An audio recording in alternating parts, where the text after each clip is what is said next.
recognized Jesus and said, "Look, the Lamb of God who takes away the sin of the world." When Jesus came to the Jordan River to be baptized, John tried to prohibit him, saying, "I need to be baptized by you, and do you come to me?" But Jesus told him, "Let it be so now. It is proper for us to do this to fulfill all righteousness." Only then did John consent. So John also was there when the Spirit descended like a dove and rested on Jesus, and a voice came from heaven saying, "This is my beloved Son, in whom I am well pleased."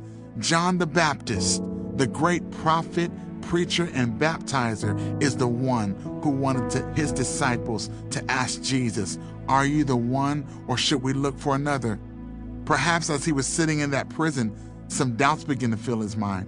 Maybe he began wondering, is this what life would be like if the Messiah were truly here? Maybe he thought things would be different. Perhaps that's how we are when we hear about a move of God happening somewhere. We wonder, is it possible that this is revival?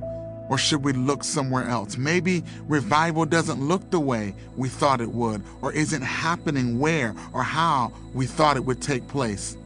I love how Jesus answered the question John had his disciples ask. Jesus could have simply said, "Yes, I am the Messiah," but he didn't do that. The way Jesus chose to respond would not only answer John, but reverberate throughout all of time. Jesus told them, "Go back to John and tell him what you have heard and seen.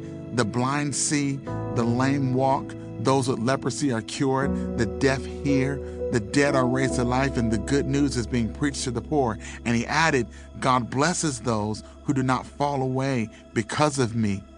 Basically, Jesus was saying, go back and tell John it's happening. Tell John that what he'd been prophesying, believing, and praying for, the very reason for his call, is happening. John never got out of that prison, but he did get out of that prison of doubt. He knew from that moment on, it's happening. And Jesus knew that the same thing that would speak to and encourage John would speak to and encourage us. If it's happening anywhere, it can happen everywhere. Said another way, once it's happening anywhere, it's available everywhere. Many times when the American church starts to talk about moves of God, we point to mass salvations and innumerable miracles that we hear about happening in South America and in Africa and in Western Europe, and we lament that those things aren't happening in abundance here.